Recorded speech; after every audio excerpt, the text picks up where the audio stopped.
How you guys doing? Great.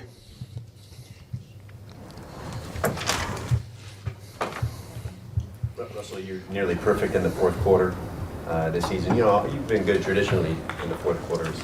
Any significance to this year's start? I think that we got great players, guys making plays in the fourth quarter. It's not about me. It's really about those guys showing up, making great plays, us being rock solid, us being poised, us believing that anything great can happen. And that's what we've always been able to do. So, you know, it's fun when you got a lot of great skilled position players. You got a tough offensive line that's making plays and blocking them up right when we need to and making plays. And the tight ends have been great. The running backs have been great. So it's the other guys, and I'm just trying to give them a chance. The numbers say you take off running more in the fourth quarter. Do you save that for end of game? No, I just think about us getting first downs, making plays, you know, getting to the right, throwing the ball to the right guy at the right time, you know. And so I think it just shows up, you know, sometimes. It's not intentional necessarily. It's just part of the game. It sounds like David Moore could be making a return soon. Is there anything unique you feel like he brings to the offense? Yeah, David is coming back. He's been working his tail off to get back. So he was a big time player for us last year. You know, he really made some key plays when we needed to. You think about Carolina, that play he made, Carolina on 4th down and 6, I believe it was, and what a catch he made there, and some just different things he's been able to do. So and he just brings great enthusiasm too. He really is a guy that we love playing with, and I know I love playing with, and just he brings a lot of juice and energy. So we're excited about that. We're excited about getting him back on the field. I know he's fired up about that, and I think he brings speed. I think he brings a physicality to the game. I think he's got great hands.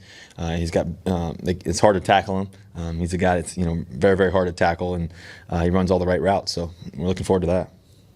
Drew Brees is a guy you've looked up to for a long time. Pretty disappointing you won't get to see him play this weekend. Yeah, Drew. You know, he's probably my favorite player to ever play the game. Just I've watched a lot of film of him.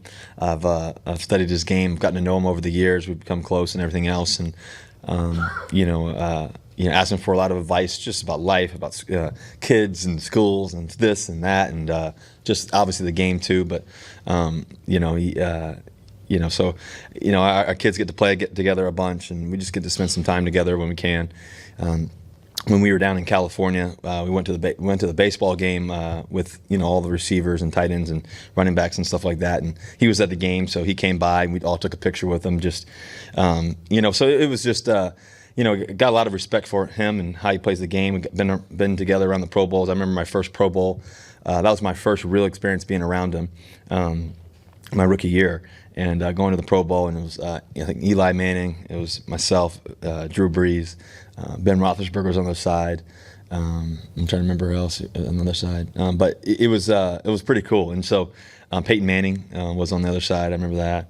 So to be able to talk to those guys and just gain knowledge and just try to learn as much as I could was a big thing. And just being able to talk to Drew so I think about his legacy, what he's meant to the game. He's allowed me to, he's helped me, he kind of helped open up a door for me to play as a shorter quarterback. There's been some guys before him too that I know he would acknowledge as well. Guys like Doug Flutie's of the worlds, and others, Steve Young's and different players. But I think about Drew and and his ability to make great plays, and just when he's in the game, he's a spectacular football player. One of the best to ever step on the field. So, I have a lot of respect for him, like I said, and his family, and obviously going to miss seeing him play, just in general. And but I think this week is really about us making sure that we're prepared to go and ready to roll. They're got a great defense. They have a great team across the board. Teddy Bridgewater has played a lot of football before.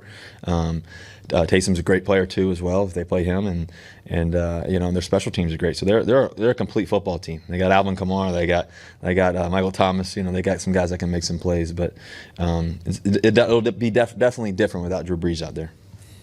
Now, did your relationship start with him from that Pro Bowl game back in the day, the 1 year? Yeah, that's when we Drew and I got to know each other a little bit, during that whole Pro Bowl, my first year, my rookie year. And so we got to know each other, and then throughout the years we've stayed in touch, and then we get to see each other in the off season some, and all that stuff. So our kids are close and stuff like that, so they get to play together and stuff like that sometimes. So it's cool. So like I said, we've developed a relationship over the years, and he's arguably the best to ever do it. Malik Turner had a real nice game the other day. What have you kind of seen about him and his evolution over the last year since he's been here? Yeah, Malik's been awesome. Just his work ethic, his love for the game. You know, he's a guy who's, and when we come in here after practice, you know, he's the guy who's sitting here extra watching extra film. And he's been doing that since he was on practice squad. He was watching his reps. He was watching all that. And most guys, you know, to be honest with you, you know, they go home and watch it. You know, that's fine. But he spends his time. You know, he clocks in and he clocks out late. You know, so I think the thing about him is he loves the game.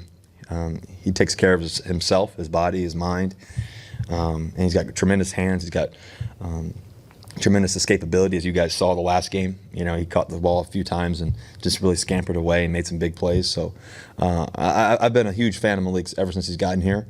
You know, and so if you can bet on anybody playing, you know, just great football and just loving the game, it's him. You know, he's just a guy who loves the game.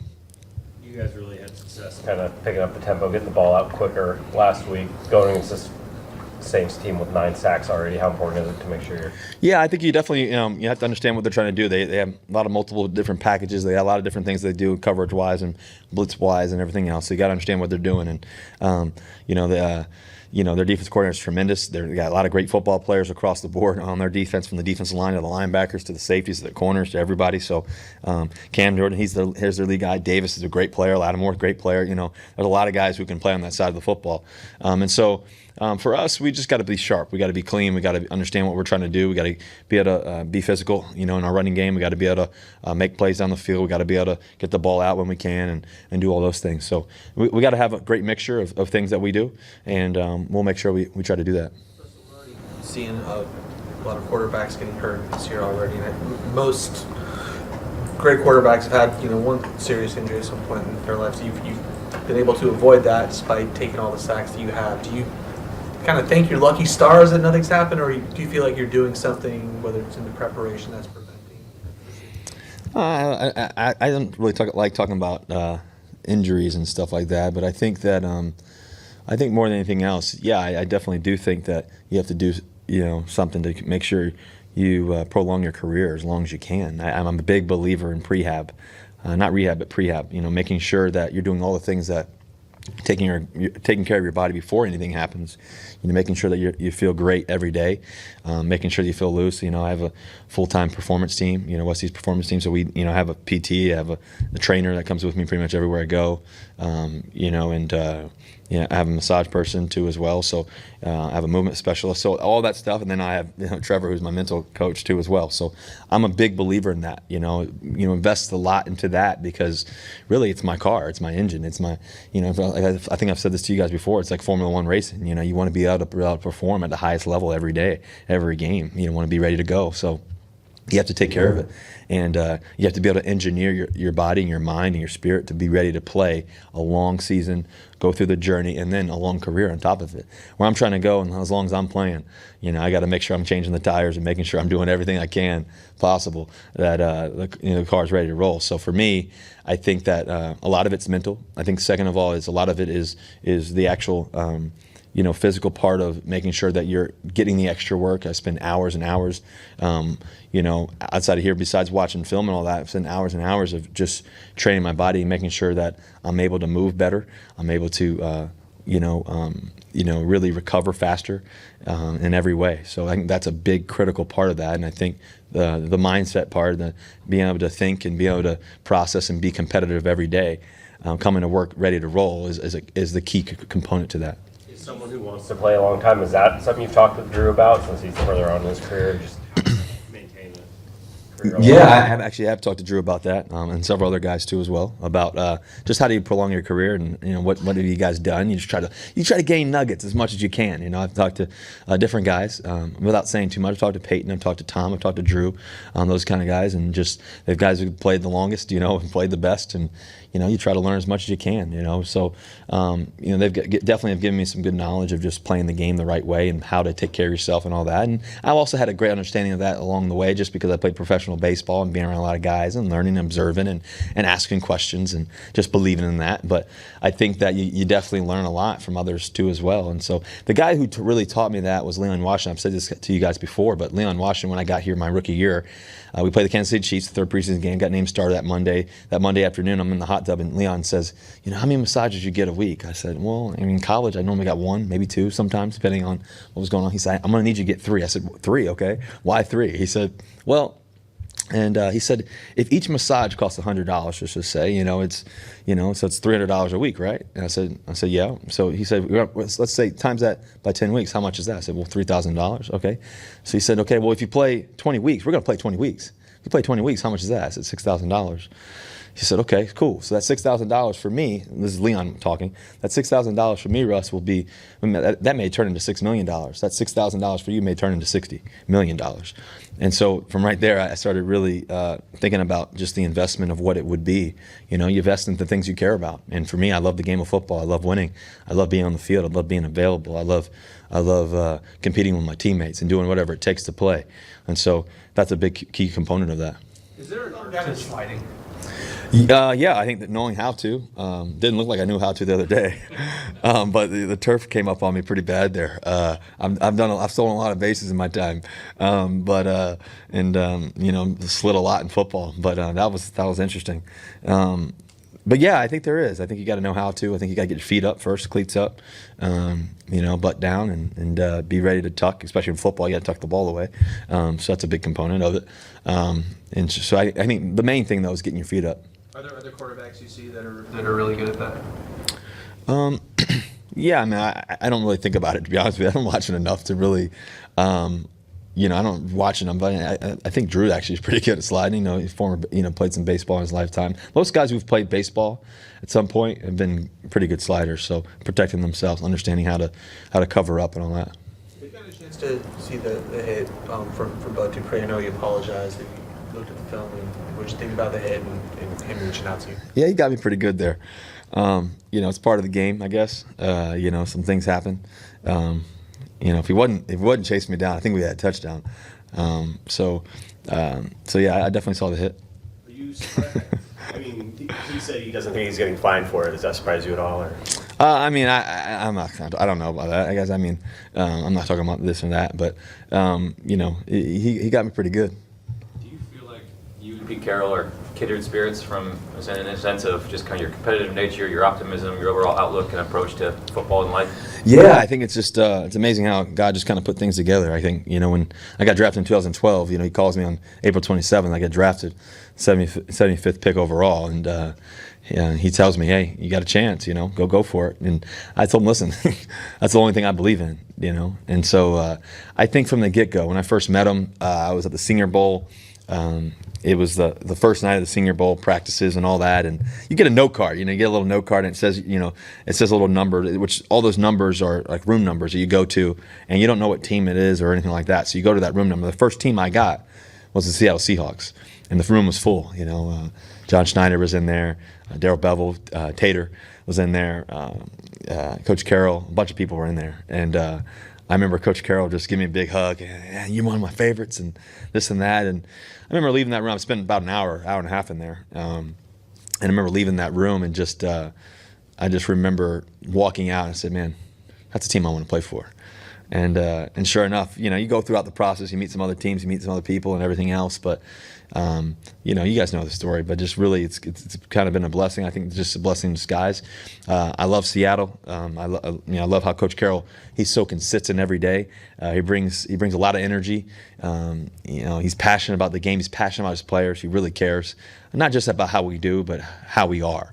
And I think that's a big thing. I think that's a big thing. And I love how he thinks about the mind. And even him and I relate to that. If you guys could hear us on the sideline when the game's on the line, fourth quarters and such, it's we're speaking the same language. And just believing that something great's going to happen and we're going to win it.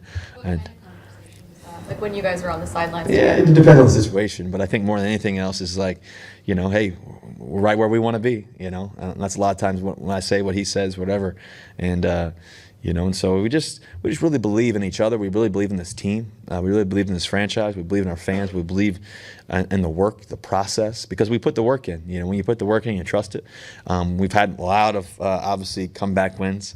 A lot of great examples of that. A lot of times where we've come back and maybe it didn't work out, but we believe the next time when we get in it, it's going to work out. And it's been pretty special. And so I think it's been one of a kind, obviously in terms of Coach Carroll and I's relationship, but also this franchise is more than anything else, and how we've been able to play over the past 8 years or so. If you think about all the personalities you've had here in your time, what about Coach Carroll makes him so effective in relating to each one of you? Well, I think the biggest thing about relationships, right, is I think to be able to connect with people, and I think ultimately genuinely care about people. I think Coach Carroll genuinely cares about each man that's ever come into the locker room, been on our team, each person who works here too as well. He cares about each player, and I think the different personalities, we've definitely had different personalities. But I would say that the thing that we've always had is great competitors. We have always had people that want to win, try to do everything they can, and that's where we all relate. It's hard to have 53 guys who all think the same way, all have that's going to be impossible, right? I mean, pretty much. But we can all believe in the same thing, and that's the best way to win. How do we win? And I think the fight for that, the determination for that, Coach Carroll demonstrates that every day. I think his consistency is the thing that makes him a great coach. I think that makes anybody a great in any relationship as a professional or in life. Do you get consistency every day? And you can be different ways. Nick Saban's one way. He's a phenomenal football coach. Coach Belichick's another way. Phenomenal football coach. Coach Carroll, one of the best to ever do it. And a lot different than those two. But the passion to win is what drives everyone. And so I think what we have here in terms of Coach Carroll has been really special. And we're on a journey this year, and hopefully we can keep it going. Disley came in with a reputation as a blocker, former defensive lineman. Yeah. John Schneider said he's the best blocking tight end in the draft. How long did it take you to realize that he was going to be a weapon in the passing game? Well, we were talking about that the other day on the podcast, Danger Talk, and Disley and I were talking about just, him being from Montana, him playing defensive line, and then him switching over to tight end. And I think it's amazing. It's really a testament to the athleticism that he has. I mean, he can do everything, and he can really catch. His timing is remarkable. How he makes his plays. His catch radius is really special. He's physical. I think that's the defensive lineman in him. I think that's the hard worker in him. A guy from Montana, not much around. He works his butt off and just knows how to make it happen. It's not. To be honest with you, it's not easy to make it in this league at all, and it's not easy to make it from a small town and a small a place where not many people. I think he said the other day there's only around 32,000 people in his whole city that he grew up in, something like that, I believe. And so, it's the odds. The odds were against him, and I think that the reality is odds against all of us. But I think the reality is with Dis is that. He breaks them. He knows how to, and he works at it. And so he loves the game. He loves people. He takes care of himself. And I think also too is how he's played since coming back. That's no mistaking, because along the way you could see him when he was injured and hobbling around trying to be in drills and just be there and just make sure that he was prepared to go. Was really, really cool to see, just to make sure that, even though I can't play today, I'm going to make sure I get all the mental reps, all the physical reps I can possibly get. So that's been really cool. Is there a reason you wear 3? One more, guys. Is there a reason why I wear 3? Yeah, for sure. A few reasons. First of all, 7 and 3 are my two favorite numbers. I wore 7 in baseball when I was growing up in high school. I wore 11 in football because it made me look taller. Vertical numbers. But 7 and 3 has always been my favorite numbers. Obviously, you guys know about my faith and just believing in God and all that stuff. So that was a big part of it for me, Father, Son, Holy Ghost. And then I think also too, when I went to NC State, I initially had 11. They changed my number. The coach there changed my number. Said, I don't want you to wear 11, and so they gave me 16, and I was like, okay, well, it's not about the number. And I was like, 16, Joe Montana. And I was like, okay, I'll work with that. So then I went to Wisconsin, wore 16 there, got here, and believe Chris Durham was actually wearing 16 at the time, and they said I could have the number. I said, no, I don't. You know, he can have it. I don't want to take it from another player. And I said, you know, John Pete, what numbers do you have? I looked at the list. I asked EK too. Looked at the list. 3 was available, and then so you know, Joe Montana was also 3 in college, and then one of my favorite scriptures is John 3:16. So that's why. So 3 is a good number, and so that's always kind of been my thought process. Thanks, Russ. Thank you, guys. Yep, go Hawks. Yep.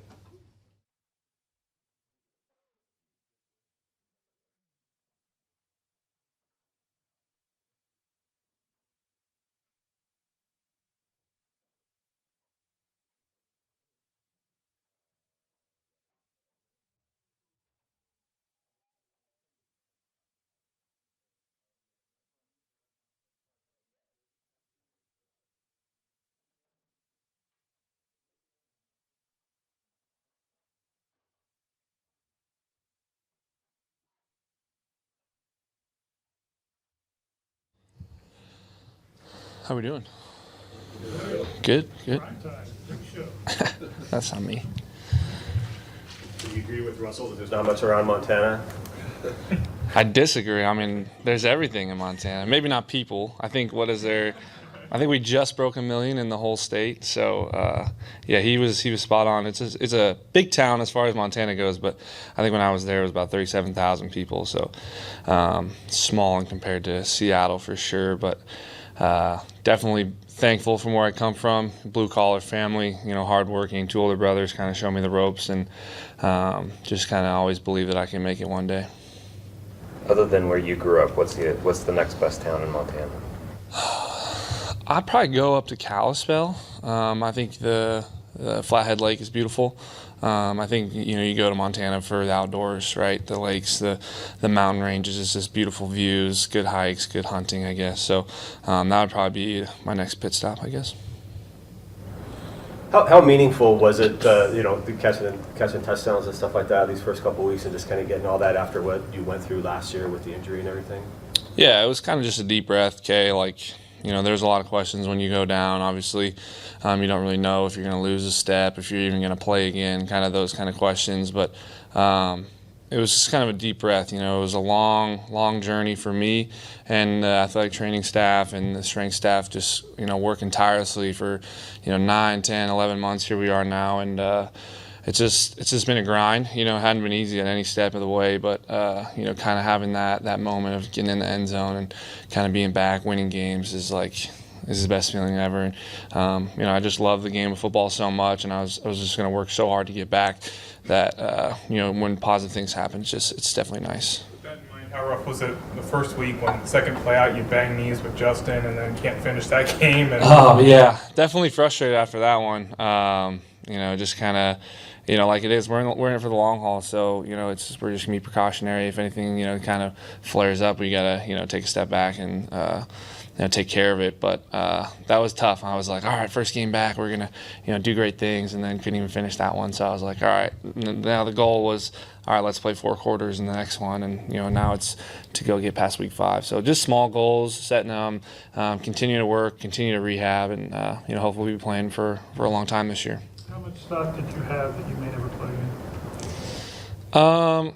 That's an interesting question. I think, you know, throughout the rehab process, there's definitely doubts. But me personally, I try and just ignore that. You know, a lot of people had kind of told me now that this injury, a lot of people don't come back from it. And football players especially have a really low return to play rate.